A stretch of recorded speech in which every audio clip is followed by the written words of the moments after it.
우리 시간이 되었습니다.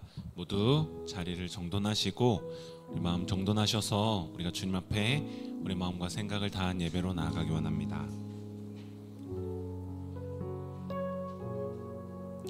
우리 시간 함께 손을 모아서 기도할 때 사랑의 하나님 감사드립니다. 오늘도 세상과 구별되어 우리를 이곳 가운데로 부르시고 주님의 아들로서 딸로서 불러주심에 감사드립니다. 하나님, 이 시간 우리가 우리의 마음과 생각을 다하여서 주님을 노래하고 예배하길 원합니다. 주님 오셔서 우리의 예배 가운데 함께하여 주시고 홀로 영광 받아 주시옵소서. 우리 함께 같이 기도하며 주님 앞에 나아가도록 하겠습니다. 기도드리겠습니다. 사랑의 하나님 감사드립니다. 주님, 복되고 귀한 주일날 우리를 세상과 구별되이 이곳 가운데로 불러주시고 주님의 아들로 딸로서 주님 예배드리게 하심에 감사드립니다. 주님, 이 시간 우리가 주님 앞에 나아가 주님만 홀로 높임받는 예배를 드리기 원합니다. 주님, 이 시간 오셔서 우리 가운데 함께하여 주시고 주님 오셔서 홀로 영광 받아 주시옵소서. 우리가 드리는 이 모든 고백이 우리들의 삶이 일치하지 못하여서 너무나도 부끄럽고 주님 너무나도 창피하지만 주님, 이 시간 이 예배 가운데 예수님의 보혈로 우리를 온전케 하시고 깨끗하게 하여 주실 것을 믿으며 주 앞에 나아갈 때 주님, 우리가 정금과 같이 우리들이 있는 모습 그대로 주 앞에 나아갈 때 우리를 정금과 같이 사용하실 주님을 기대하며 주님, 우리가 우리의 생각과 우리 마음을 다하여서 주를 예배하며 나아가기 원합니다. 주님, 이 시간 오셔서 영광 받아 주시옵소서. 사랑의 하나님, 이 예배 가운데 우리와 함께하여 주시옵소서. 우리가 드리는 이 모든 찬양과 고백과 이 예배가 주님께로만 향하며 주님만 높임받는 예배를 우리가 우리 마음과 생각을 다해서 드릴 수 있도록 함께하여 주시옵소서. 주님, 이 시간 우리 마음 가운데 좌정하실 것을 믿으며 주님 예수님의 이름으로 기도드렸습니다. 아멘. 우리 함께 고백하며 주님 앞에 나아가도록 하겠습니다.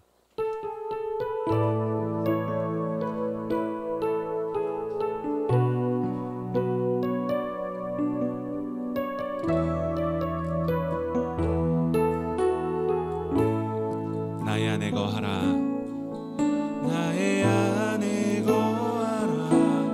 나는 내 하나님이니 모든 환난 가운데 너를 지키는 자라. 두려워하지 말라, 내가 널 도와주리니. 놀라지 말라, 내 손잡아. 다시 한번, 나의 안에 거하라, 나의 안에 거하라. 나는 내 하나님이니 모든 환난 가운데 너를 지키는 자라. 두려워하지 말라, 내가 널 도와주리니. 놀라지 말라, 내 손잡아 주리라. 내가 너를 지명하여 불렀나니 너는 내 것이라. 내 것이라, 너의 하나님이라. 내가 너를 보배롭고 존귀하게 여기노라. 너를 사랑하는 내 여호와라. 나의 안에 거하라, 나의 안에 거하라. 나는 내 하나님이니 모든 환난 가운데 너를 지키. 주님께서 말씀하십니다. 두려워하지 말라, 내가 널 도와주리니. 놀라지 말라, 내 손잡아 주리라. 내가 너를 지명하여, 내가 너를 지명하여 불렀나니 너는 내 것이라. 내 것이라, 너의 하나님이라. 내가 너를 보배롭고 존귀하게 여기노라. 너를 사랑하는 다시 한번 내가 너를 지명하여 불렀나니 너는 내 것이라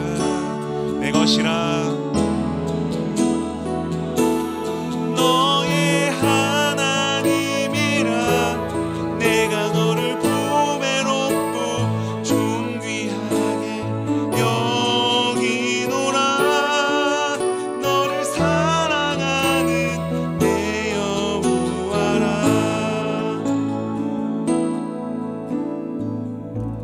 아멘. 우리 시간 함께 다 같이 일어나셔서 우리 찬양받게 합당하신 주님께 다시 한번 우리의 마음과 생각을 고백하며 나아가기 원합니다.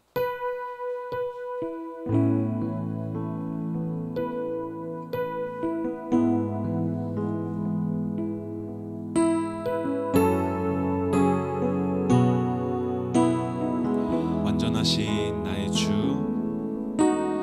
완전하신 나의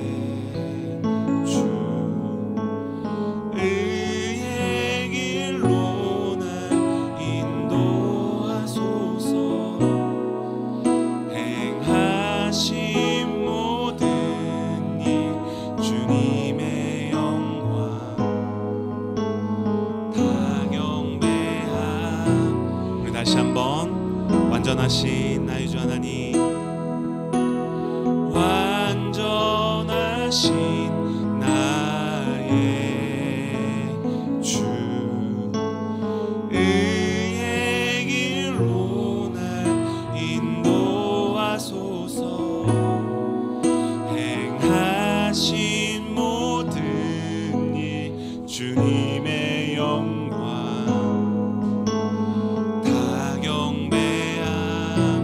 예배합니다. 예배합니다. 찬양합니다. 주님만 날 다스리소서. 예배합니다. 찬양합니다.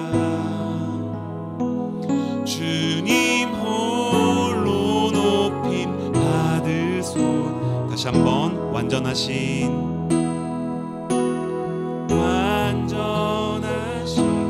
나의 주, 의의 길로 날 인도하소서. 행하신 모든 일 주님의 영광 다 경배합니. 아멘. 예배합니다. 예배합니다. 찬양합니다. 주님만 날 다스리소서. 예배합니다. 아멘.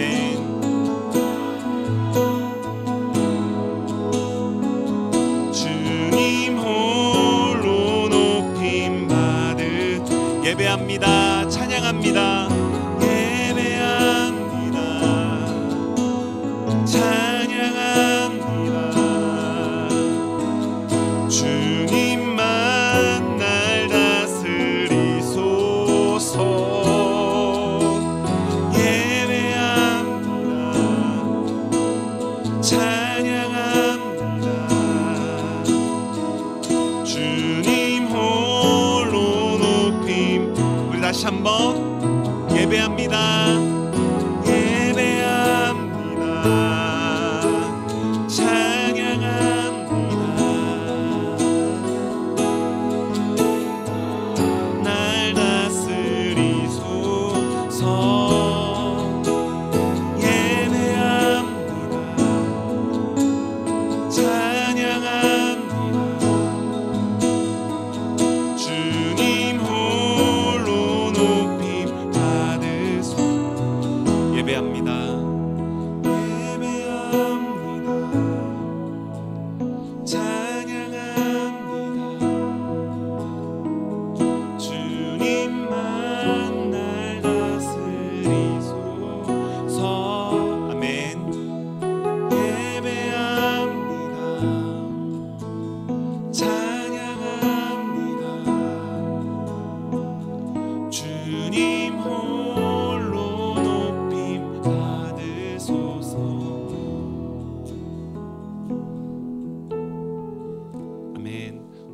뛰어넘어서 기도하기 원합니다. 주님, 이 시간 찬양받기 합당하신 주님의 그 크신 이름 앞에 우리 마음과 생각을 다하여서 예배하기 원합니다. 주님, 우리가 주님 안에 거하기 원합니다. 주님, 이 시간 오셔서 우리 마음 가운데, 우리 한 사람 한 사람 마음 가운데 친히 찾아와 주셔서 우리와 함께하여 주시고 홀로 영광 받아 주시옵소서. 우리가 주님 앞에 더욱더 가까이, 더욱더 깊이 나아가기 원하는 마음으로 함께 같이 기도하며 주님 앞에 나아가도록 하겠습니다. 기도드리겠습니다. 사랑의 하나님, 감사드립니다. 주님, 이 시간 우리가 주님 안에 거하길 원합니다. 우리가 주님 앞에 우리 마음과 생각을 다해서 나아가기 원합니다. 주님만 홀로 영광 받아 주시고 주님만 홀로 예배 받아 주시옵소서. 주님, 이 시간 우리가 주님 앞에 우리 마음과 생각을 다하는데 주님, 우리가 함께 해주시고 주님만 영광 받아 주시옵소서.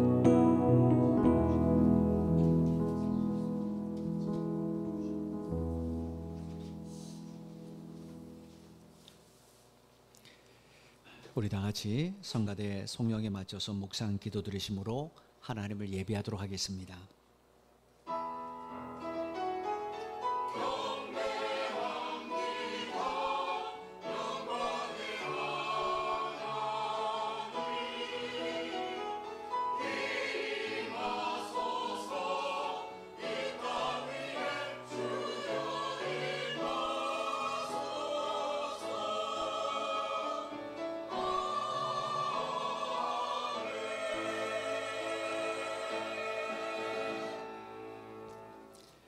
여호와의 말씀이니라. 너희를 향한 나의 생각을 내가 아나니 평안이요 재앙이 아니니라. 너희에게 미래와 희망을 주는 것이니라. 너희가 내게 부르짖으며 내게 와서 기도하면 내가 너희들의 기도를 들을 것이요 너희가 온 마음으로 나를 구하면 나를 찾을 것이요 나를 만나리라. 아멘. 거룩하신 하나님, 감사를 드립니다. 우리를 이 복된 자리, 이 구원의 자리, 하나님을 예배하고 경외할 수 있는 예배 자리 허락해 주셔서 감사합니다. 하나님, 오늘도 주께서 당신을 찾으면 만나 주신다 말씀하셨사오니 오늘도 이 예배를 통해 우리를 만나 주옵소서. 하나님의 임재 가운데 우리가 하나님을 경험하고 하나님을 예배하는 거룩한 예배가 되기를 원합니다. 오늘도 우리 심령 가운데 충만히 임재하여 주셔서 우리가 부르는 찬양이, 우리가 하나님께 드리는 기도가 하나님 정말로 우리 자신을 주님 앞에 드리는 진실된 찬양과 기도가 되게 하여 주시고 오늘도 주의 말씀을 통해 우리를 향하신 아버지 하나님의 뜻을 분별하게 도와주시고 하나님의 음성 앞에 다시 한번 거룩하게 설 수 있는 귀한 예배 될 수 있도록 도와주옵소서. 하나님, 오늘도 예배 모든 순서를 주님의 손에 온전히 의탁을 드립니다. 성령님 친히 주관해 주셔서 오직 성삼위 하나님께만 영광이 되는 거룩한 예배 되게 하여 주옵소서. 예수님의 이름으로 간절히 기도드리옵나이다. 아멘. 우리 다 같이 찬송가 29장 함께 찬양하도록 하겠습니다.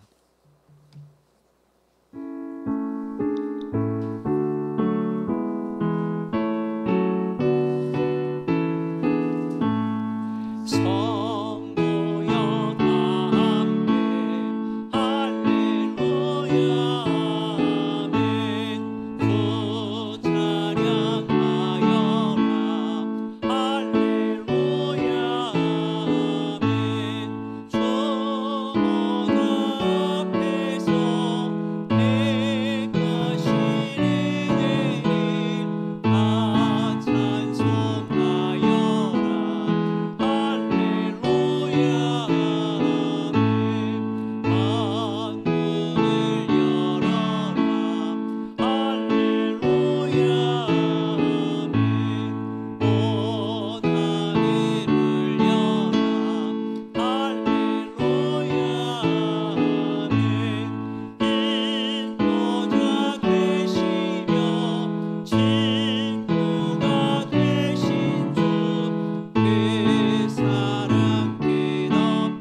우리 다 같이 교독문 37번 시편 91편 말씀 함께 교독하도록 하겠습니다. 교독문 37번 시편 91편 말씀입니다. 지존자의 은밀한 곳에 거주하며 나는 여호와를 향하여 말하기를 그는 나의 피난처요 나의 요새요 내가 의뢰하는 하나님이라 하리니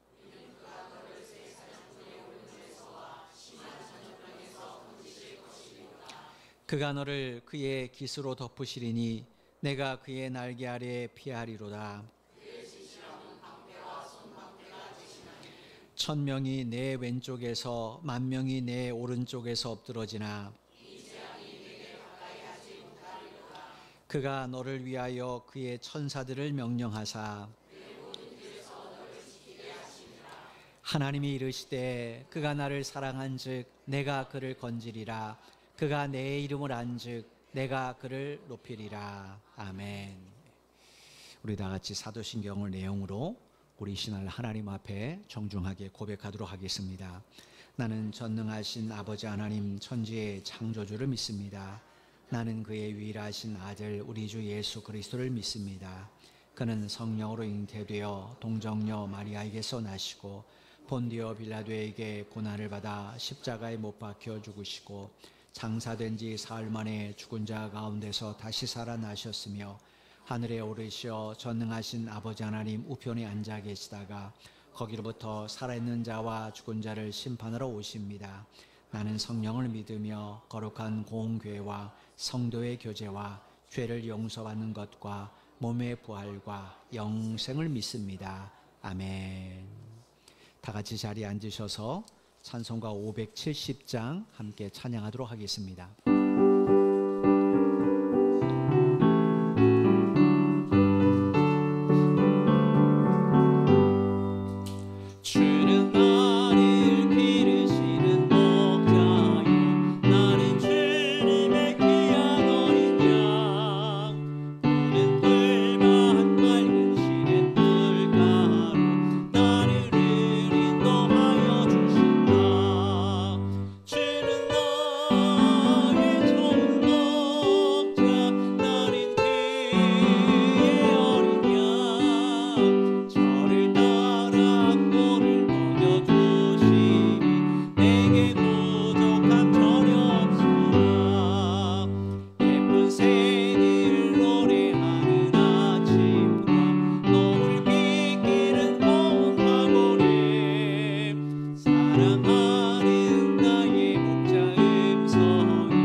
오늘 예배를 위해서 안성호 집사님께서 오일을 대표해서 기도 인도해 주시겠습니다. 사랑과 자비의 하나님 아버지, 오늘 이 시간 저희를 불러주셔서 예배 자리로 인도하시니 감사드립니다.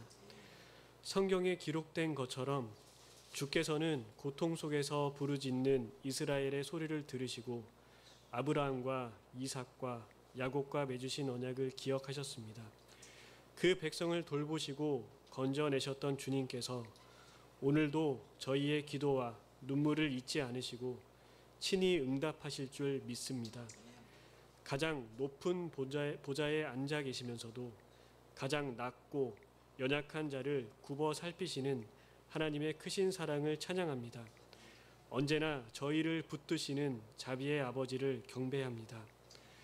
돌아보면 지난 한 주간도 주님의 은혜와 자비가 아니었다면 한순간도 살아갈 수 없었습니다. 그러나 저희는 종종 그 은혜를 당연하게 여기며 용서를 가벼이 여기고 이기적인 욕망을 따라 살았습니다. 하나님, 우리의 교만과 어리석음을 불쌍히 여겨 주시옵소서. 주님 앞에 엎드려 회개하오니 보혈로 저희를 깨끗게 하시고 다시금 새 사람으로 세워 주시옵소서. 오늘 드리는 예배를 통해 거듭남의 은혜와 성령의 세임을 경험하길 기도합니다. 하나님 아버지, 주님의 뜻과 섭리 가운데 선교제일교회를 세워주심에 감사드립니다. 지금까지 지켜주신 것처럼 앞으로도 교회를 붙들어 주시옵고 성령의 역사가 끊임없이 살아 움직이는 교회 되게 하여 주시옵소서. 말씀과 예배와 기도로 견고히 세워져 생명이 넘치며 세상 속에서 복음의 빛을 밝히는 교회가 되게 하여 주시옵소서. 교회의 한 분 한 분이 주님의 나라가 임하게 하기 위한 각자의 현장에서 예배자의 삶을 드리는 거룩한 공동체로 세워 주시옵소서. 자비의 하나님, 특별히 교회 안에 질병과 고통 가운데 있는 한우들을 위해 간구합니다. 원치 않는 병으로 신음하는 성도님들을 긍휼히 여기시고 연약한 육신과 상한 마음을 주님의 손길로 어루만져 주시옵소서. 사람의 능력으로는 한계가 있으나 치유하시는 라파의 하나님께서는 친히 개입하시어 회복시켜 주심을 믿습니다. 병든 자에게는 치료와 소망을, 낙심한 자에게는 위로와 평안을 허락하여 주시옵소서. 고통 속에서도 하나님의 뜻을 발견하게 하시고 오직 주님의 은혜로 다시 일어서게 하여 주시옵소서. 예수님께서는 낙심한 제자들을 찾아가 위로와 소망을 주셨고 절망의 길을 걷던 이들에게 부활의 능력을 보여주셨습니다. 오늘도 우리 주님께서 환우와 그 가족들을 찾아가 주셔서 하늘의 평안과 위로를 부어주시고 눈물 대신 기쁨을, 절망 대신 소망을 허락하여 주시옵소서. 또한 하나님 아버지, 교회 안의 성도님들 가운데 삶의 무게로 낙심한 이들이 많습니다. 가정의 문제, 직장의 문제, 건강과 미래의 문제로 인해 마음이 흔들리고 지쳐 있습니다.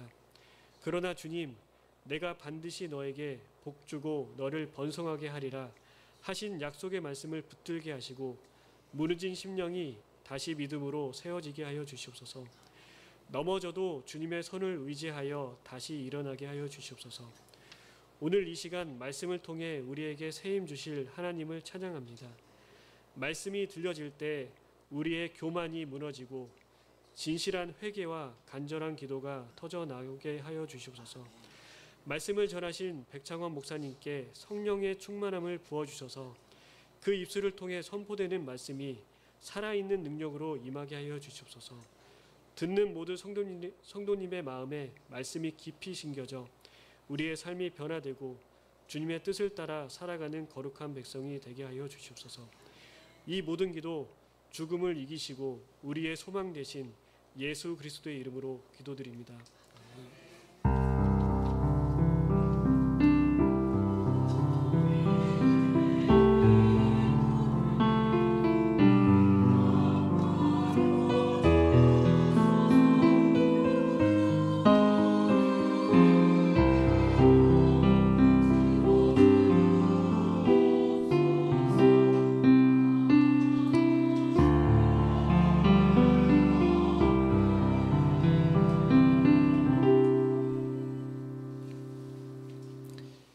우리 다 같이 찬송가 384장 함께 찬양하면서 준비한 예물을 하나님 앞에 봉헌하겠습니다.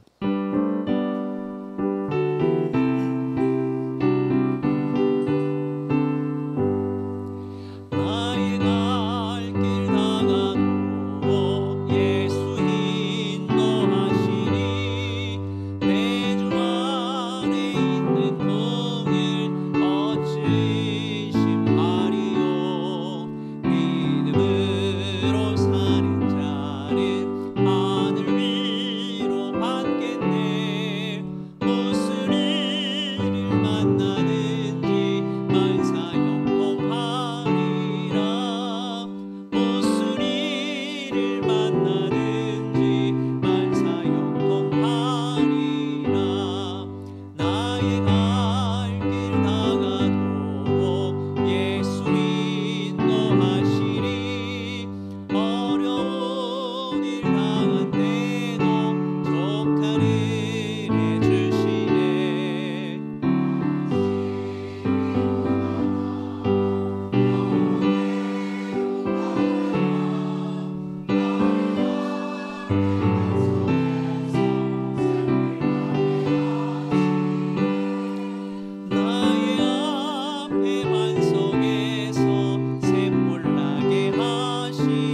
이름을 위해서 함께 기도하도록 하겠습니다.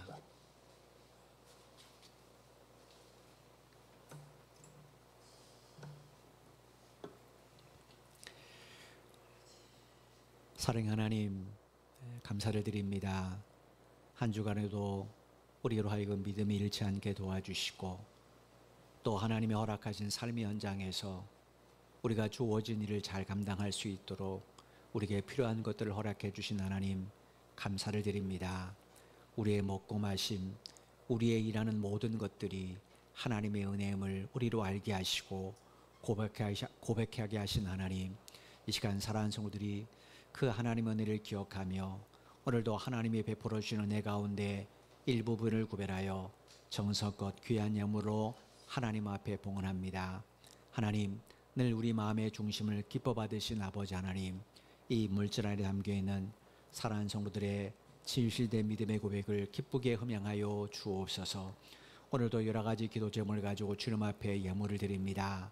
하나님, 은총을 베풀어 주시되 그 기도를 통하여 하나님의 영광이 드러나게 하여 주시고 응답을 통하여 하나님의 뜻이 온전히 이루어지도록 긍휼을 베풀어 주옵소서.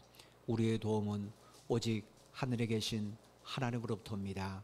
하나님, 주의 이 말씀을 믿고 기도하며 예물을 드리는 손길 가운데 하나님 은총을 베풀어 주셔서 주의 도움이 실질적으로 임하는 귀한 현장이 될 수 있도록 주님 함께하여 주옵소서. 아버지 하나님, 오늘도 우리의 믿음을 지켜주신 하나님, 이 약한 세대 가운데도 우리가 믿음을 잃지 않도록 은혜를 베풀어 주시되 우리의 주관적인 신앙이 아니라 성경에 기록된 말씀대로 우리 신앙이 바로 세워지기를 간절히 소원합니다. 내일 말씀의 터 위에 견고한 믿음의 뿌리를 내리고 주님의 귀한 교회로서의 삶을 살아가는 우리 모두가 될 수 있도록 인도하여 주옵소서. 뿐만 아니라 주께서 긍휼을 베풀어 주심으로 우리를 복의 통로로 사용해 주시니 감사합니다. 하나님, 통로로 쓰임 받기에 우리의 가정과 우리의 일터가 물질에 메마르지 않도록 주님 복을 베풀어 주시고 그것으로 하나님 이웃들과 나눌 수 있는 우리의 삶이 될 수 있도록 도와주옵소서. 하나님, 이 나라의 민족을 주의 손에 의탁을 드립니다. 위정자들을 국률 여겨 주셔서 그들의 권세가 사람이 아니라 하나님께서 주신 권세임을 기억하게 도와주시고 늘 하나님 앞에 지혜를 구하라며 하나님의 정의와 하나님의 공의에 입각하여 올바르게 이 나라를 잘 이끌어갈 수 있도록 은혜를 베풀어 주옵소서. 하나님, 자기 눈에 들보를 보지 못한 채 형제 눈에 티끌을 보는 어리석은 자리에 앉지 않게 도와주시고 먼저 자신을 돌아볼 수 있는 위정자들이 될 수 있도록 은혜 베풀어 주옵소서.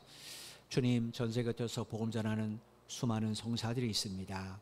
그들의 모든 사역 가운데 오직 하나님 나라가 임하고 확장되기를 간절히 소원하오니 저들로 하여금 구원의 복된 소식을 전하는 데 부족함이 없도록 권능의 발로 붙들어 주옵소서. 육신의 질병 때문에 힘들어하는 성도들 돌아보아 주시고 오늘도 저들의 연약함을 주께서 아십니다. 주님이 채찍에 맞으심으로 우리가 나무를 입었다 말씀하셨사오니 주님의 긍휼하심을 힘입어 저들의 모든 질병이 깨끗이 치료될 수 있도록 역사해 주옵소서. 오늘도 귀한 예물을 하나님이 기쁘게 흠양해 주신 줄로 믿습니다.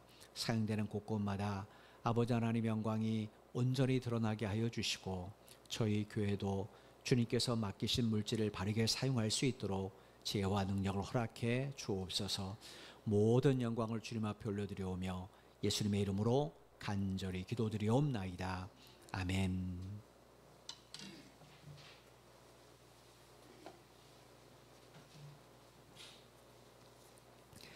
광고 말씀드리겠습니다. 예배에 참석하신 여러분들 축복하고 환영합니다. 우리 옆 사람과 인사하죠. 주의 이름을 사랑합니다. 첫 번째 광고입니다. 다음 주일은 우리 선교제일교회 창립 34주년 감사 예배로 드립니다. 11시 30분에 우리가 연합 예배로 드리기 때문에 여러분들이 일찍 오셔서 기도로 잘 준비해 주시기를 바라겠습니다. 다음 주 창립 34주년 감사 예배는 선교제일교회를 창립하신 송남호 목사님께서 말씀을 전해 주십니다. 기도로 잘 준비해 주시고 또 먼 거리기 때문에 오가는 길 주께서 안전하게 지켜달라고 한 주간 동안 기도해 주시길 바라겠습니다. 창립 감사주일 오후에 목장별 성경 기술에 있는 거 여러분 기억하시고 이번 주 토요일 날짜가 잘못되었는데 20일입니다. 이번 주 토요일 오후 9시 30분부터 우리 점심 식사를 위해서 교회에서 음식을 준비합니다. 바쁘시더라도 우리 여전대 회원들 모두 동참해 주셔서 또 우리가 함께 주 안에서 기쁘게 또 식사 교제를 나눌 수 있도록 동참해 주시기를 바라겠습니다. 이번 주 금요일에는 저희들이 사도행전 성경 공부를 하겠습니다. 성경 퀴즈 대회를 위해서 예습하는 겁니다. 예습. 예, 여러분이 이렇게 내용을 좀 알면 조금 더 암기하기 쉬우니까 여러분들이 오셔서 저와 함께 1장부터 마지막 장 28장까지 이렇게 한 장 한 장 보면서 함께 이렇게 성경 공부를 좀 하겠습니다. 오시면 여러분에게 큰 도움이 될 겁니다. 제가 보기에는 MVP가 가장 큰 상인데 주일학교에서 나올 가능성이 매우 높습니다. 예, 정말입니다. 오늘 보니까 문제를 내기 한두 절 하면 애들은 답이 먼저 나와요. 예, 저도 놀랐습니다. 애들이 어른보다 더 나을 수도 있습니다. 여러분들이 특별히 자녀를 두신 분들은 창피 안 당하게 공부를 좀 하시길 바라고 이번 주 금요일 날 꼭 오셔서 함께 공부하시길 바라겠습니다. 여러분 금요 성경 공부가 9월 달까지 기도로 대체되는 거 잊지 마시고 금요일 날 여러분 꼭 오셔서 기도하시길 바랍니다. 특별히 우리가 이번 주는 없습니다. 이번 주는 성경 공부를 하니까 오셔서 꼭 기도함으로 여러분의 가정과 또 여러분의 또 일터를 위해서 꼭 기도해 주시길 바라겠습니다. 이번 주 가정을 위한 기도는 백승용 집사님 가정입니다. 교회 온피시 기도방에 기도 제목을 올려놓습니다. 한 주간 함께 기도해 주시길 바라고 주중 예배 하나님의 통로입니다. 이러면 참여한 일에 꼭 힘쓰는 여러분 되길 바라겠습니다. 이 시간에는 글로리아 성가대 준비한 찬양 하나님 앞에 올려드리겠습니다.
아멘.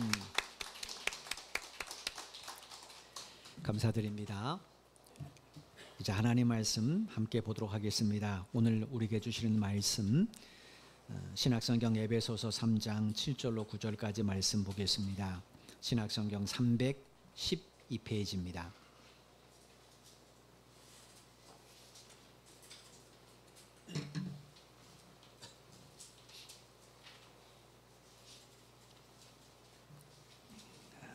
신약성경 312페이지입니다. 에베소서 3장 7절로 9절까지 말씀입니다. 찾으신 줄 알고 제가 봉독해 드리겠습니다. 이 복음을 위하여 그의 능력이 역사하시는 대로 내게 주신 하나님의 은혜의 선물을 따라 내가 일꾼이 되었노라. 모든 성도 중에 지극히 작은 자보다 더 작은 나에게 이 은혜를 주신 것은 측량할 수 없는 그리스도의 풍성함을 이방인에게 전하게 하시고 영원부터 만물을 창조하신 하나님 속에 감추어졌던 비밀의 경륜이 어떠한 것을 드러내게 하려 하심이라. 아멘. 인류가 살고 있는 지구에 속해 있는 태양계, 이 태양계는 약 2천억 개의 행성들과 함께 중력에서 서로 묶여져 있습니다. 이런 함께 묶여지는 중력에서 묶여지는 우리 지구가 속한 태양계를 포함한 행성들을 가리켜서 우리 은하다 이렇게 불러요. 우리가 속해 있는 은하라는 뜻입니다. 우주에는 우리가 관측 가능한 이런 은하들이 약 1,700억 개 정도 된다고 그래요. 관측 가능한 겁니다. 아직 관측하지 못한 것도 굉장히 많다는 이야기예요. 이런 거대한 우주가 어떻게 존재하게 됐는가? 그럼 빅뱅 이론처럼 대폭발 때문인가? 그렇지 않습니다. 성경은 하나님께서 온 우주를 창조하셨다 이렇게 기록이 되어 있어요. 여러분, 하나님께서 창조하신 이 거대한 우주 안에 지구는 사실은 점 하나도 차지 못하는 굉장히 작고 초라한 행성입니다. 우리 은하 안에서도 지구를 찾기는 쉽지 않습니다.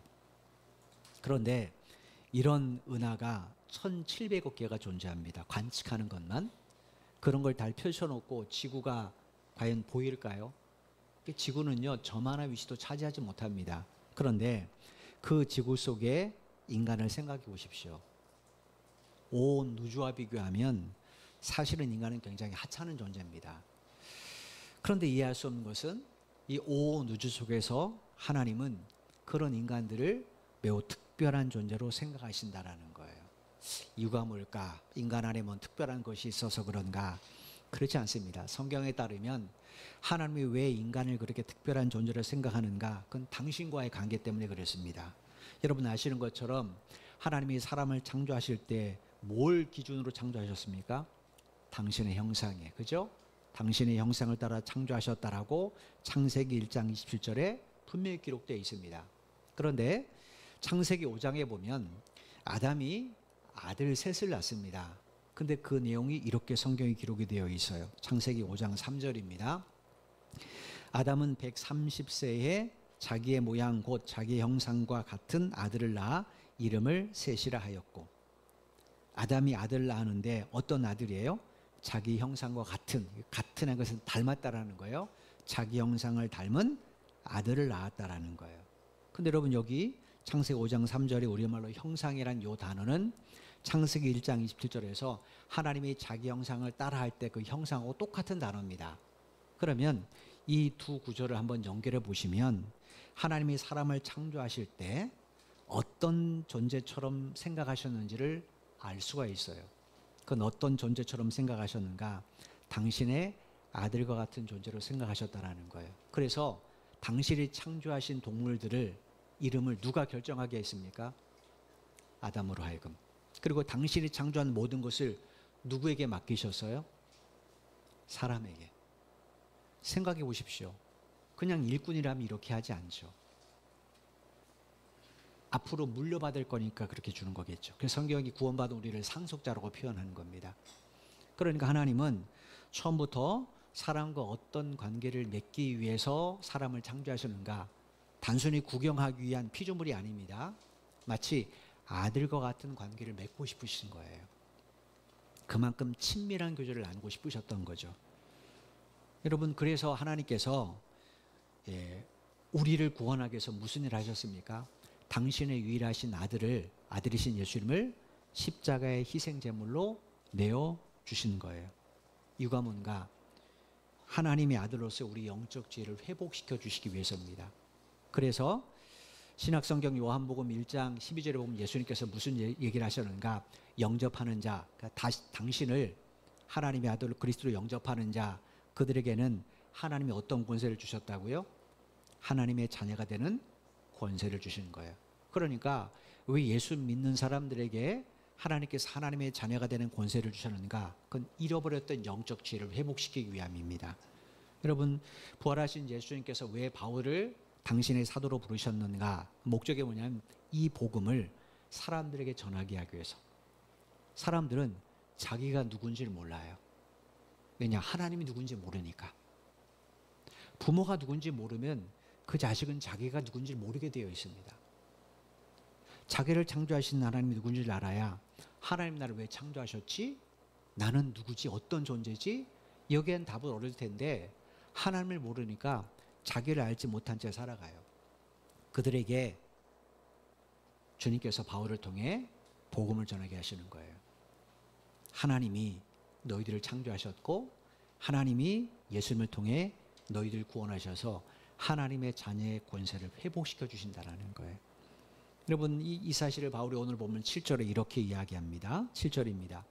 이 복음을 위하여 그의 능력이 역사하시는 대로 내게 주신 하나님의 은혜의 선물을 따라 내가 일꾼이 되었노라. 이게 우리말 성경에는 이 복음을 위하여라고 되어 있잖아요. 그런데 헬라어 성경에 보면 이것을 위하여라고 되어 있습니다. 이것을 위하여 그의 능력이 역사하신 대로 하나님 나라의 일꾼을 삼으셨다라는 거예요. 그럼 이것은 도대체 뭔가? 앞에 있는 6절을 이야기합니다. 6절에 뭐라고 기록되어 있습니까? 이는 이방인들이 복음으로 말미암아 그리스도 예수 안에서 함께 상속자가 되고 함께 지체가 되고 함께 약속에 참여한 자가 된다라는 거예요. 이것을 전하게 하기 위해서 누구에게요? 이방인에게. 그래서 주님께서 자기를 사도로 복음의 일꾼으로 삼으셨다라는 거예요. 그럼 여러분, 왜 이 소식을 전하게 하셨을까요? 여러분, 유대인들은 하나님 누군지 압니다. 그죠? 그래서 자기들이 하나님의 백성인 걸 알아요. 그런데 문제는 자기들만 하나님의 백성인 줄 알아요. 근데 여러분, 하나님께서 아담에게 약속을 주셨잖아요. 창세기 3장 15절에. 그 대상이 누굽니까? 아담의 모두 후손들이에요.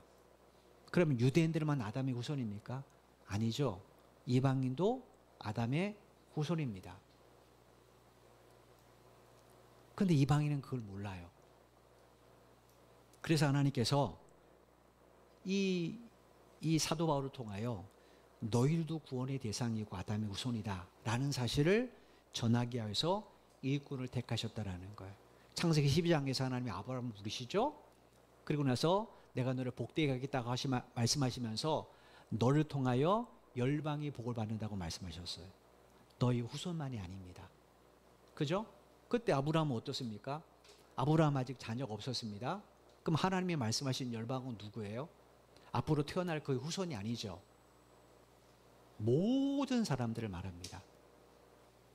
그들에게 어떻게 해야 구원을 받는지를 가르쳐 주시기 위해서 아브라함을 택하신 겁니다. 어떻게 해야 구원을 받는가? 하나님의 말씀을 믿음으로. 그럼 하나님 말씀을 믿는다는 건 도대체 뭘 이야기하는가? 하나님의 말씀 안에 있는 언약을 믿는 겁니다. 예수님은 바로 그 언약의 실체십니다. 그래서 예수님을 영접하면 그건 하나님의 언약을 영접하는 거죠. 왜냐하면 예수님 안에 하나님의 구원의 언약이 있습니다. 하나님이 세상을 사랑하사 독생자를 주셨으니 이는 그를 믿는 자마다 멸망치 않고 영생롭게 한다는 하나님의 언약이 예수님 안에 있어요. 그러니까 예수님을 영접하는 것은 그 언약을 믿음으로 받아들이는 거죠. 그래서 그는 믿음으로 구원을 얻게 되는 겁니다. 이 복음을 이방인들에게 전하게 하기 위해서 하나님께서 사도 바울을 일꾼으로 부르셨다라는 거예요. 그러면 바울이 자격이 있어서 부르셨는가? 그렇지 않죠. 반대로 바울은 사도가 될 만한 자격이 전혀 없는 자입니다. 이유가 뭐냐면 고린도서 15장 9절을 10절에 보면 그가 직접 이렇게 고백을 해요. 고린도전서 15장 9절로 10절입니다. 표준 새 번역성 읽어드리겠습니다. 나는 사도들 가운데서 가장 작은 사도입니다. 나는 사도라고 불릴 만한 자격도 없습니다. 그것은 내가 하나님의 교회를 박해했기 때문입니다. 그러나 나는 하나님의 은혜로 오늘의 내가 되었습니다. 나에게 베풀어 주신 하나님의 은혜는 헛되지 않았습니다. 나는 사도들 가운데 어느 누구보다도 더 열심히 일하였습니다. 그러나 이렇게 한 것은 내가 아니라 나와 함께 하신 하나님의 은혜입니다. 바울이 다메섹 도상에서 예수님을 만나기 전, 조금 더 구체적으로 말하면 예수님이 그를 만나 주시기 전입니다. 그 전까지 바울은 무슨 일을 했어요? 여기 지금 고백한 것처럼 하나님의 교회를 박해했고 그리스도인들을 핍박했습니다. 사도 불릴 만한 자격이 그에게 없었다라는 거예요. 근데도 주님은 어떻게 하셨습니까? 그런 바울을 이방인의 복음을 전할 당신의 일꾼으로, 사도로 불러주셨어요. 단순히 불러주신 것 아닙니다. 그가 흔들림 없이 사도 역할을 잘 감당할 수 있도록 날마다 그에게 은혜를 베풀어 주셨어요. 그래서 바울이 뭐라고 고백해요? 나와 함께 하신 하나님 은혜 때문에 내가 오늘까지 사도 사명을 감당할 수 있었다라는 거죠. 그러면 하나님이 바울에게 베풀어 주신 은혜가 도대체 뭘까? 돈일까? 명예일까? 권력일까? 한번 생각해 보십시오. 하나님이 바울에게 베풀을 은혜가 도대체 뭘까요? 우리는 은혜 그럼 무엇부터 생각합니까?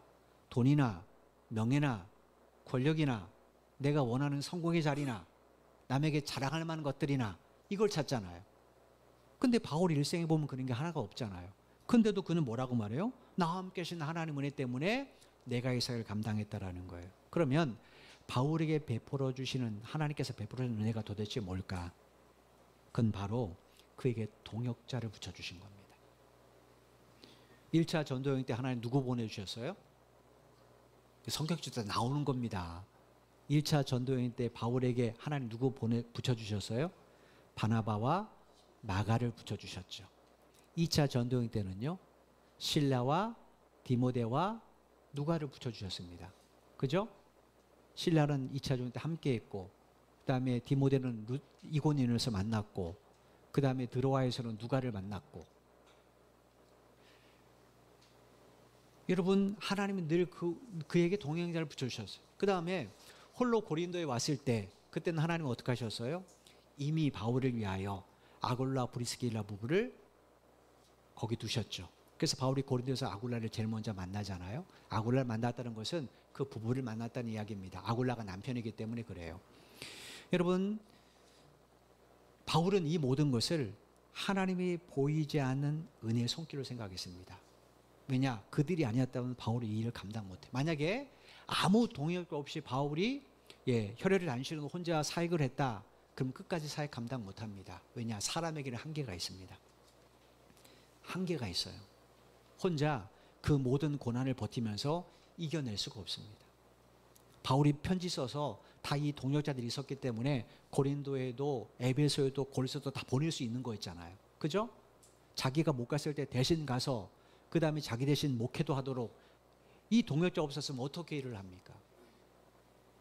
바울이 이걸 알아요. 자기에게 가장 큰 은혜가 뭔가? 바로 하나님이 동역자를 붙여주신 겁니다. 여러분 생각해 보십시오. 만약에 여러분들이 혼자 신앙생활한다, 교회 없이, 여러분 잘할 수 있을 것 같습니까? 절대로 없습니다. 아마 여러분 자신이 예수님이 될걸요. 옆에 있는 분들이 계시기 때문에 그나마 내 신앙이 오늘까지 일 수 있는 겁니다. 옆에 있는 사람이 누구예요? 하나님의 은혜인 겁니다. 그래서 하나님 우리 교회로 부르셨다고 이야기하는 거예요. 여러분, 교회는 교회 함께 신앙하는 정도가 아무것도 아닌 것 같죠? 절대로 그렇지 않습니다. 내 옆에 있는 함께 이 교회 부름받은 성도는 하나님의 은혜입니다. 은혜. 그 은혜가 있었기 때문에 바울이 이 사역을 감당한 겁니다. 그래서 바울이 뭐라고 고백해요? 자기 사역을 쭉 돌아보면서 내가 이렇게 한 것은 내가 아니고 나와 함께 하신 하나님의 은혜였다라는 거예요. 여러분은 한번 생각해 보십시오. 지금 여러분이 이 자리에 있는 것, 여러분의 개인적인 노력이나 결단의 결과인가? 그렇게 생각하신 분 한 사람도 없을 겁니다. 그죠? 다 우리는 하나님 은혜라고 고백해요. 그럼 한번 생각해 보십시오.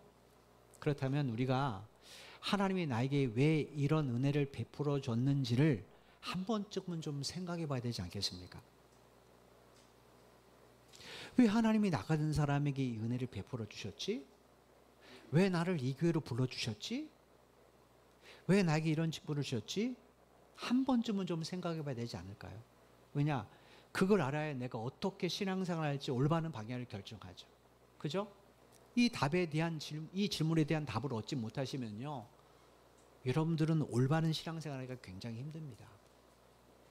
시편 116편 12절에 보면 한 신앙인이 이 하나님의 은혜를 그가 떠올리고 나서는 그가 깊이 묵상하면서 이런 고백을 해요. 시편 116편 12절 말씀입니다. 내게 주신 모든 은혜를 내가 여호와께 무엇으로 보답할까?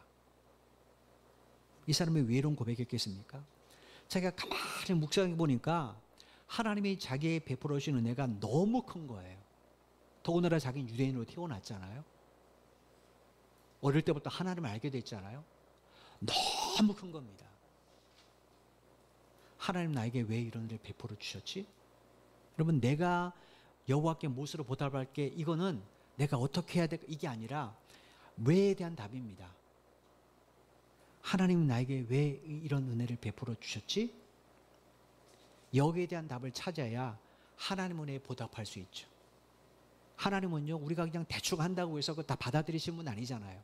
아시는 것처럼 가인과 아벨에 똑같이 제사를 드렸습니다. 근데 하나님이 가인의 제사는 어땠습니까? 커버하셨단 말이에요. 아모스에 보면 하나님 뭐라고 말씀하셨냐면, 누가 이 성전의 문을 닫았으면 좋겠다. 저들이 10,000,000마리 양을 드리고 뭐 10,000,000마리의 피를 흘려도 나는 그게 역겹다, 받기 싫다, 이렇게 말씀하세요. 이건 뭡니까? 그들은 은혜에 감격해서 하나님을 예배하는 것 아니기 때문에 그래요. 여러분, 오늘 똑같습니다. 여러분, 오늘 이 자리에 왜 오셨습니까? 하나님의 은혜를 기억해서 오셨다면 여러분 지금 바른 예배자십니다. 그런데 그냥 주일이니까 그냥 습관 따라 어릴 때부터 교회를 갔으니까 하고 오셨다면 여러분 지금이라도 생각을 바꾸셔야 돼요.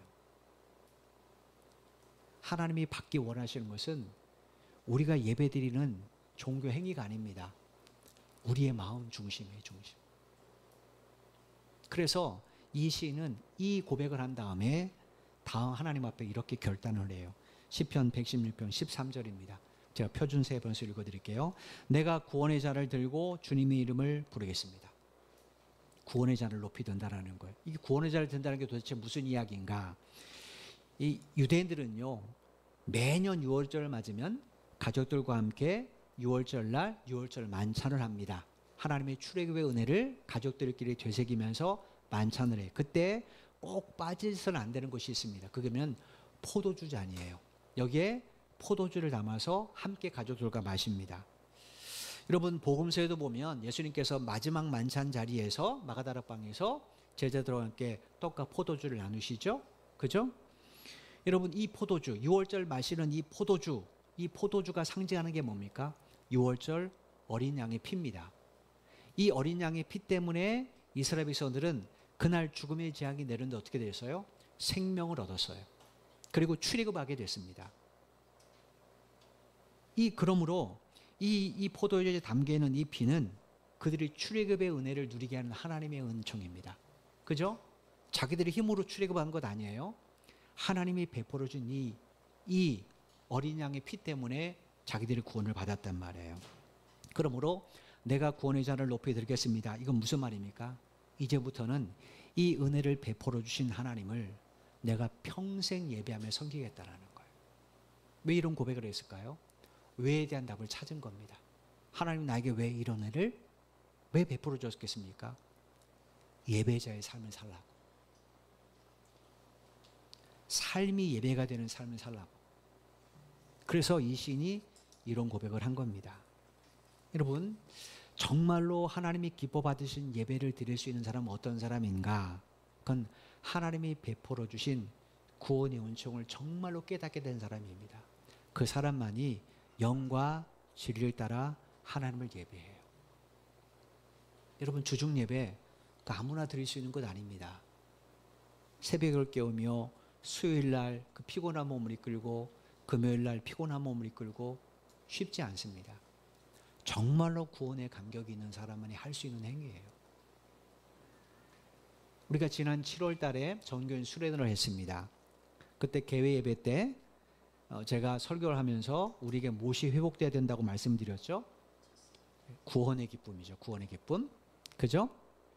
이 구원의 기쁨을 회복하기 위해서 여러분은 무슨 노력을 기울이는지 한번 생각해 보십시오.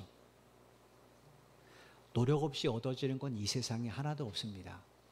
구원의 기쁨이라는 것은 내가 그냥 교회를 계속 다니면 언젠가 저절로 회복되겠지, 절대로 그런 일은 없습니다. 제 경험상. 저는 구원의 기쁨을 얻기 위해서 아주 처절하게 몸부림쳤습니다. 여러분, 구원의 기쁨은 내가 예배를 통해, 말씀을 통해 하나님과의 바른 관계를 맺기 위해 힘쓸 때만이 이게 회복되는 겁니다. 주님의 몸된 교회에서 내가 분명히 지체로 부름받았다면 지쳐서 내가 할 일이 뭘까? 내가 스스로 찾아보고 돌아보고 함께 할 때 그때 내 속에 구원의 기쁨이 충만하게 회복되는 겁니다. 바울이 어떻게 모진 고난 가운데도 사도로서 사명을 끝까지 감당할 수 있었는가? 그건 구원의 기쁨을 잃어버리지 않았기 때문입니다. 여러분 아시는 것처럼 이 구원의 기쁨을 회복해달라고 간절히 고백한 사람은 다윗 왕이잖아요. 다윗 왕이 어떤 사람입니까? 하나님 앞에 마음이 합한 자라고 칭찬받은 사람입니다. 근데 그가 무슨 짓을 했어요? 간음죄와 살인죄를 저질렀습니다. 이유가 뭡니까? 그건 자기 안에 구원의 기쁨이 없는 거예요. 하나님으로부터 큰 복을 받았습니다. 큰 은혜를 받았어요. 근데 진짜 은혜가 뭔지를 잊어버린 겁니다. 그래서 옥상에서 내가 일군 나라가 어떤가 유혹 쭉 살펴보다가 사탄의 유혹에 의해서 결국 간음죄와 살인죄를 저지르지 않습니다. 그리고도 어떡합니까? 내가 왕인데 그럴 수도 있지. 이건 죄가 아니고 왕으로서의 실수고 왕언도 그럴 수도 있어. 내가 그런다고 백성들이 나 어떻게 하겠어? 그리고는 어때요? 죄의식 없이 살아갑니다. 하나님이 나단을 보내셔서 그 죄를 완전히 들춰내실 때 그때서 다윗이 깨닫고 나서 하나님께 기도한 게 그겁니다. 하나님, 내 안에 구원의 기쁨을 회복시켜 주시고 그리고 당신의 영을 내게서 떠나지 않도록 나를 지켜달라는 거예요. 이거 뭡니까? 로마서에 보면 성령이 그 안에 계시지 않으면 그 사람은 어때요? 그리스도인이 아니죠. 그래서 다윗이 그런 기도를 했던 겁니다.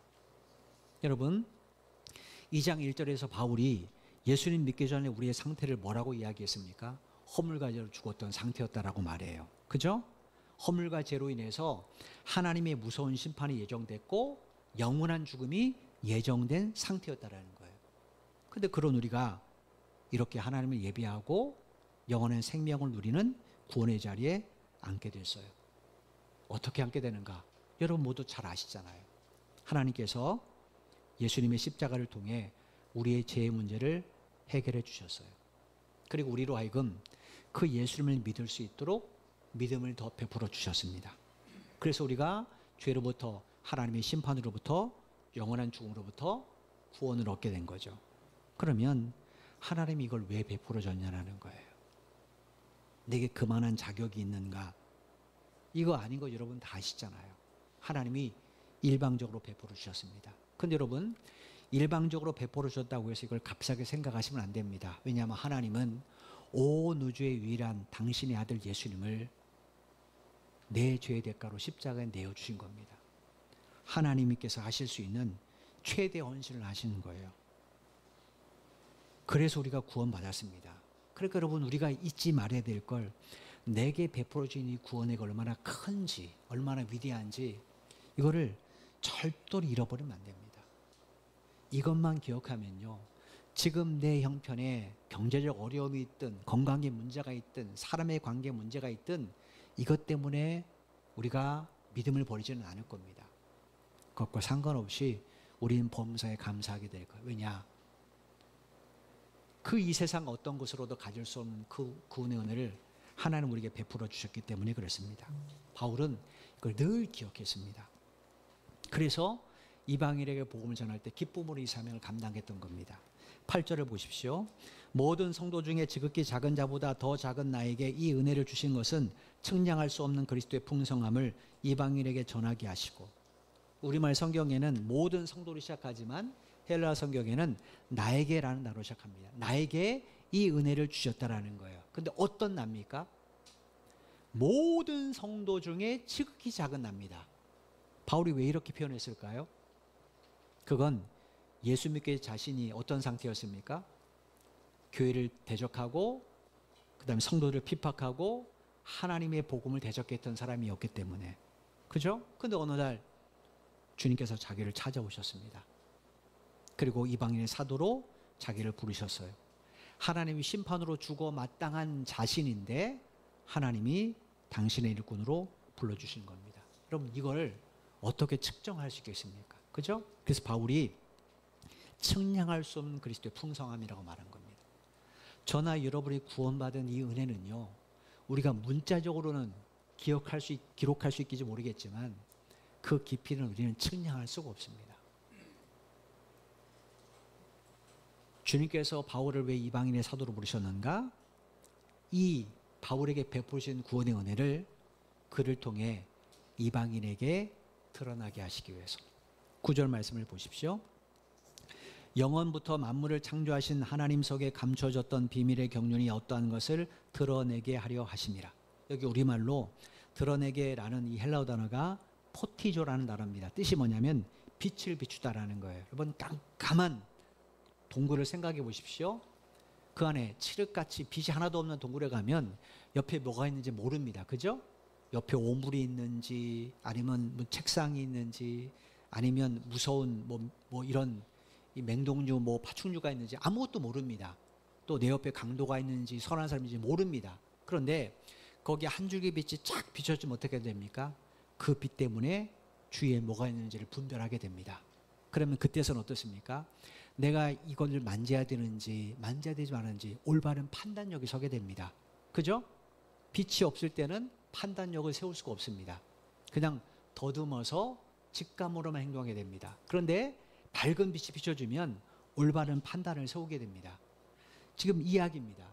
1장 18절에서 바울이 에베소 성도를 위해서 기도할 때 뭐라고 기도했냐면, 하나님, 성도들의 마음의 눈을 좀 밝혀주십시오라고 이야기했어요. 그때 밝히다라는 이 단어도 포티조라는 단어입니다. 그들의 마음이 어두우니까 죄를 지으면서도 이걸 모르는 거예요. 내가 지금 무슨 행위를 하는지 모르는 거예요. 하나님 앞에 진실된 예배자가 아니라 종교인으로 사는데 이걸 모르는 거예요. 밝히 비춰달라는 거죠. 여러분, 주님께서 바울을 이방인의 사도로 부르신 게 뭔가? 감춰졌던 하나님의 비밀의 경륜이 무엇인지 이방인들이 밝히 보게 하기 위함이라는 거예요. 그러면 바울이 말하는 비밀의 경륜은 뭔가? 그건 앞선 1장 3절에서 9절에서 증언한 겁니다. 그게 뭐냐면 인간을 향한 하나님의 구원의 계획이에요. 예수님이 오시기 전에 이거는 비밀이었습니다. 그죠? 비밀이었어요. 그런데 예수님이 오시고 나서는 이 비밀이 모든 사람에게 공개됐습니다. 왜냐하면 예수님이 직접 말씀하셨고 십자가를 통해서 완성하셨기 때문에. 그런데 문제는 이 모든 내용을 사람들이 알지 못하는 상태입니다. 여러분, 예수님이 오기 전에 유대인들은 어렴풋이 압니다. 그죠? 창세기의 내용을 잘 아니까 하나님 우리를 구원하기 위해서 메시아를 보내줄 거야. 유대인들은 어렴풋이는 압니다. 근데 그분이 예수님인지 잘 몰라요. 그들도 여전히 정확하게는 모르는 겁니다. 근데 이방인은 어떻습니까? 아예 그것도 몰라요. 그죠? 유대인들은 태어나서부터 창세기, 출애굽기, 레위기, 민수기, 신명기를 배우고 구약성경을 배우니까 그걸 어느 정도 알지만 이방인은 아예 성경을 주지 않으셨으니까 전혀 모르는 상태예요. 그래서 유대인들은 뭐라고 말합니까? 자기들은 아니까 구원받을 대상, 이방인이 모르니까 구원 못 받아 라고 말하는 거예요. 그런데 처음에 말씀드린 것처럼 구원의 대상은 유대인만이 아닙니다. 모든 아브라함의 후손이기 때문에 이방인이에요. 그걸 모르는 이방인들에게 하나님이 이 사실을 보여주시기 위해서 바울을 보내셨다라는 거예요. 여러분, 비밀이라는 건요, 그 내용의 주인이 알려줘야만 그걸 알 수 있습니다.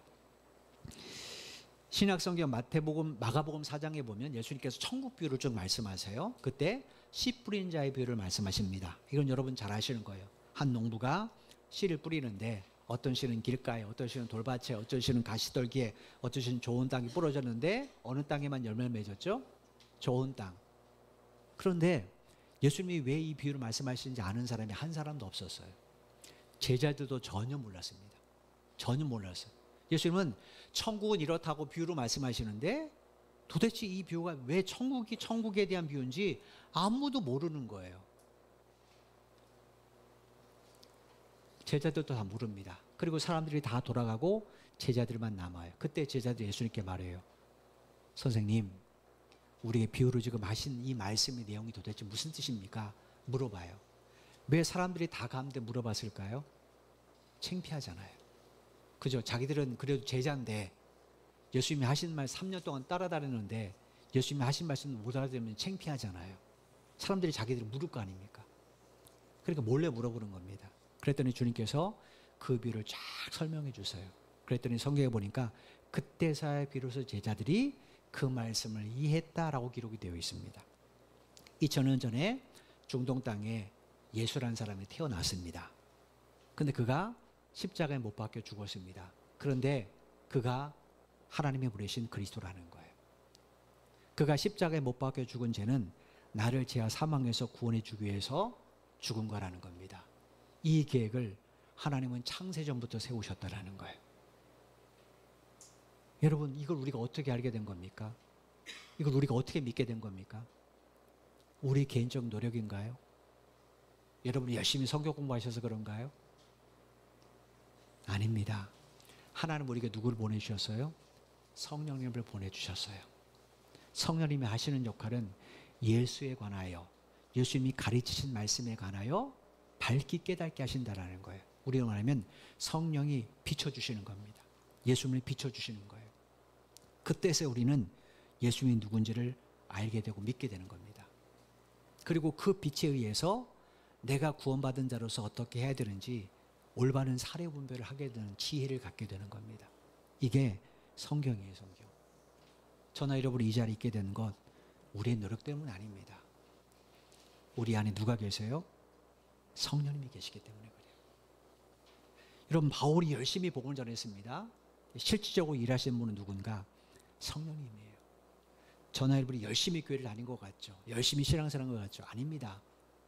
실질적으로 나를 통해 이렇게 하게 하신 분은 성령님이세요, 성령님. 그 성령님이 우리의 영안을 밝게 열어주셔야 우리가 그 말씀을 이해할 수 있고 그 말씀을 믿음으로 받아들일 수 있는 겁니다. 여러분, 바울은 이걸 알았어요. 그래서 늘 그는 자기의 계획보다 누구의 계획을 먼저 중요하게 생각하는가? 성령의 계획입니다. 그래서 늘 성령님 앞에 묻고 성령을 의지하고 성령님 인도함을 따라갔다는 거예요. 여러분, 2차 정도회 때 바울이 지금의 튀르키예 지역에서 복음을 전하려고 하다가 드로아라는 지역을 갑니다. 그때 드로아에서 뭘 보게 돼요? 마게도냐 사람의 환상을 보게 되죠. 마게도냐 사람이 손을 들면서 야, 와서 우리 좀 도와다오라고 했어요. 환상입니다. 우리만한 꿈입니다, 꿈. 근데 바울이 깨자마자 뭐라고 말해요? 이게 성령의 인도함이라고 생각합니다. 그리고는 곧바로 배를 타고 간단 말이에요. 만약에 바울이 그냥 내가 그냥 오늘도 이상한 꿈 꿨네 하고 취급해버렸으면 마게도냐 아가야 지역에는 복음이 들어갈 수 없죠. 거기에 복음이 들어갔기 때문에 유럽에 복음이 간 거거든요. 바울은 자기 계획, 그때 바울, 이 꿈을 꿀 때까지 바울의 계획 안에는 마게도냐 아가야 지역 로마는 없었습니다. 그냥 튀르키예 지역, 자기 고향 땅인 튀르키예 지역에 복음을 전하는 것, 이게 그의 유일한 소망이었어요. 근데 전혀 계획하지 않았는데 마게도냐의 환상을 보게 된 겁니다. 바울은 그것이 성령의 인도함을 알았던 겁니다. 또 여러분, 바울이 예루살렘 마지막 3차 주 때 갈 때 성령님부터 무슨 얘기 들었습니까? 예루살렘에서 결박과 환란이 널 기다린다라고 말씀을 하셨어요. 근데 바울은 거기를 가요. 이유가 뭡니까? 성령의 인도하심 때문입니다. 그랬더니 바울을 통해 무슨 역사가 일어났어요? 수많은 이방인들이 복음을 듣고, 그가 전하는 복음을 듣고 자기 죄를 회개하고 예수님을 영접하는 생명 역사가 일어나게 된 겁니다. 오늘 본문 9절이 현실이 된 거예요. 9절을 다시 보십시오. 영원부터 만물을 창조하신 하나님 속에 감춰졌던 비밀의 경륜이 어떠한 것을 드러내게 하기 위해서 바울을 보냈다고 했잖아요. 근데 어떻게 됐어요? 드러났잖아요. 그래서 이방인 우리가 예수 믿은 것 아닙니까? 그러니까 9절이 어떻게 됐어요? 그대로 이루어졌습니다. 하나님은 그런 바울의 삶을 사도행전에 기록하셔서 당신의 말씀이 되게 했어요. 왜냐? 그를 통해 당신의 말씀이 이루어졌으니까. 바울은 그래서 늘 성령을 의지했던 겁니다. 그럼 우리에게 질문 한번 던져보십시오. 여러분 자신에게.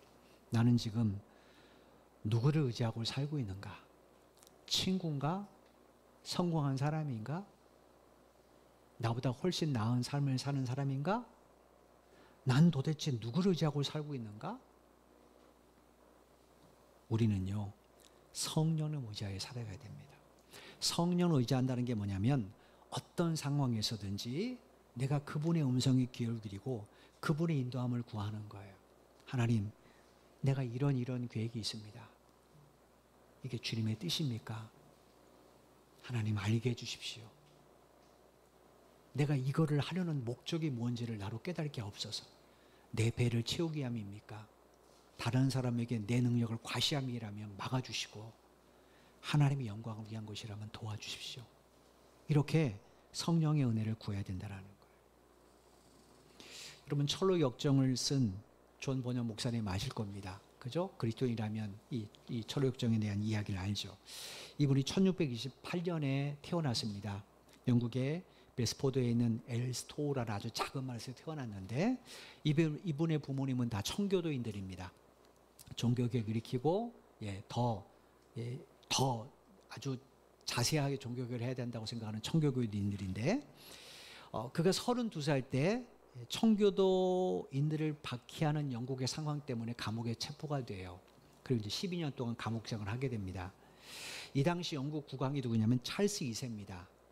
찰스 2세는 청교도들, 개혁교회 성도들 굉장히 핍박을 했습니다. 이거는 아버지 때문에 그래요. 아버지가 찰스 1세인데 이 찰스 1세가 누구하고 결혼했냐면 그 프랑스의 공주인 앙리에트 마리하고 결혼합니다. 근데 이제 앙리에트 마리는 로마 카톨릭 신자입니다. 그 당시는 프랑스가 영국보다 힘이 있었기 때문에 그 당시 결혼은 다 정략 결혼이잖아요. 그죠?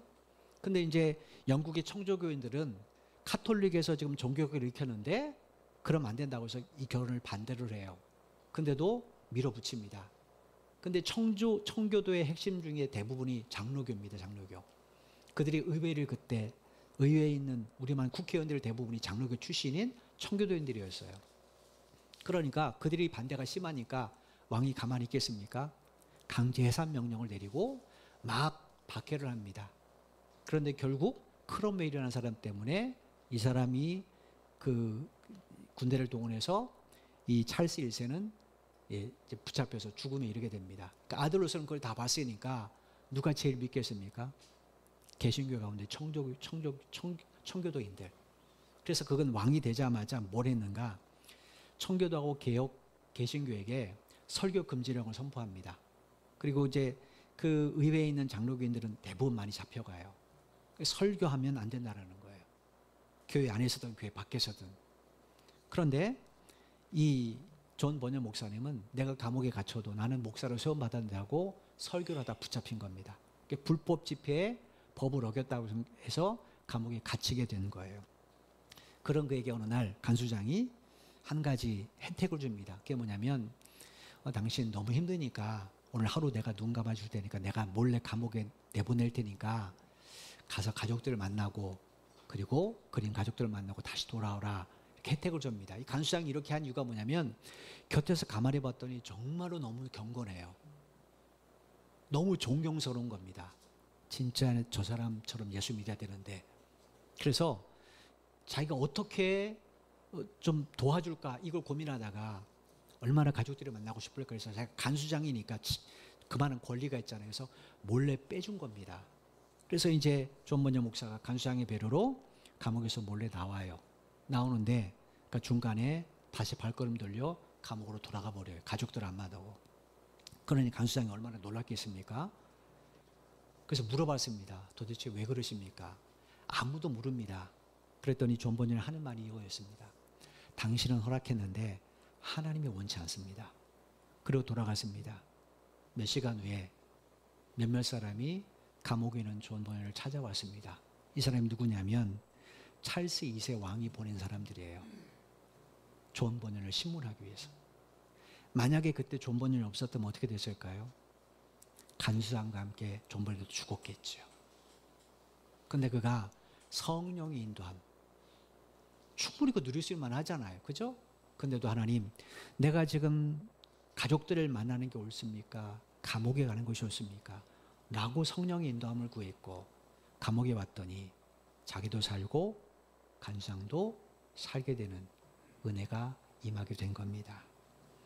여러분, 저나 여러분 속에 누가 계시는가? 성령님이 계세요.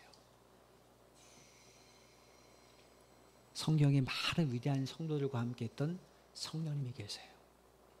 그래 우리도 누구를 따라 살아야 되는가? 성령님입니다. 성령님께서 왜 나를 구원하셨는지, 왜 나에게 일을 하게 하시는지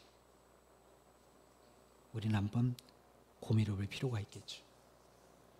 여러분, 그러니까 이제부터 여러분 우리가 어떻게 살아야 됩니까? 성령의 일을 생각해야 돼요. 성령의 사람답게 말씀에 귀를 기울이고 그분의 인도함을 구해야 됩니다. 내가 뭘 결정하고 선택하기 전에 이것이 정말로 하나님이 기뻐한 일인지 먼저 고민해 봐야 돼요. 나의 계획이 이렇습니다, 하나님. 그렇게 알고 계세요. 통지가 아니라 하나님, 나의 계획은 이런데 과연 이것이 하나님이 기뻐한 일입니까? 한번 묻고 한 번 더 기도해 봐야 돼요. 그리고 하나님이 기뻐하지 않는 일이라면 내가 엄청난 손해가 돼도 우리는 과감히 포기할 줄 알아야 됩니다. 그리고 하나님이 기뻐한 일이라면 내가 엄청난 손해를 감수해야 될 그 일이지만, 고난을 당할 수밖에 없는 일이지만 거기에 순종해야 됩니다. 그러니까 여러분, 육신의 즐거움과 유익만을 쫓지 마시고 먼저 하나님의 원하는 뜻이 무엇인지를 기도한 여러분 되길 바랍니다. 그러면 예수 그리스도를 죽은 자 가운데 살신 그 성령께서 여러분의 삶에도 동일한 생명의 역사를 허락해 주실 거예요. 그 생명의 역사를 통해 주변 사람들에게 예수 믿고 구원받는 것이 무엇인지를 삶을 통해 보여줄 수 있는 여러분 한 분 한 분 되기를 주님의 이름으로 간절히 축원을 드립니다. 기도드리겠습니다.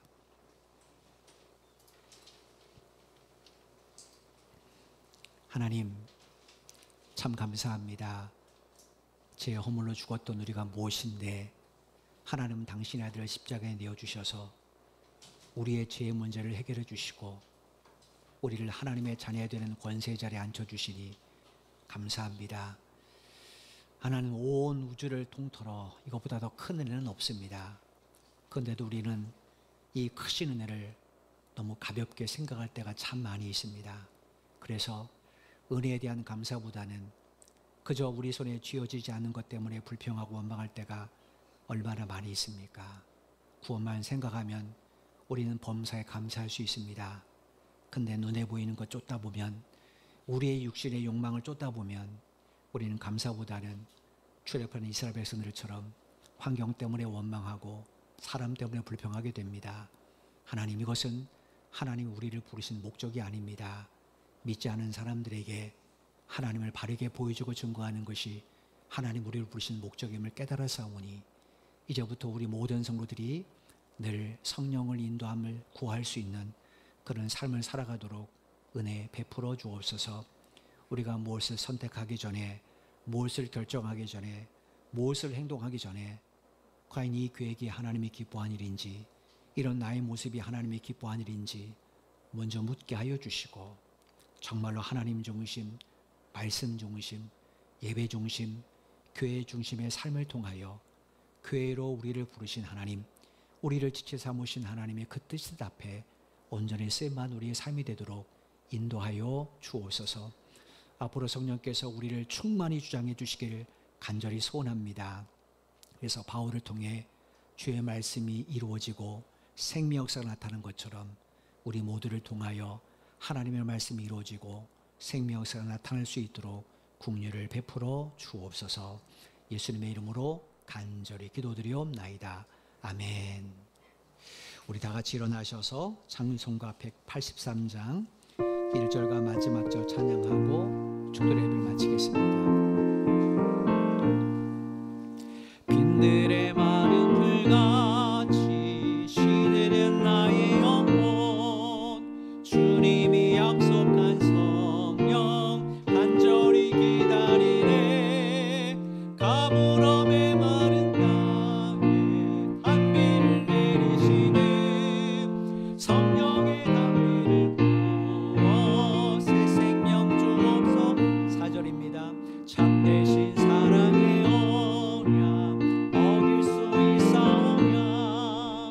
오늘의 흡족한 은혜 주실 줄 믿습니다. 가물음에 마른 땅에 단비를 내리시는 성령의 단비를 부어 새 생명 주옵소서. 아멘. 기도드리겠습니다.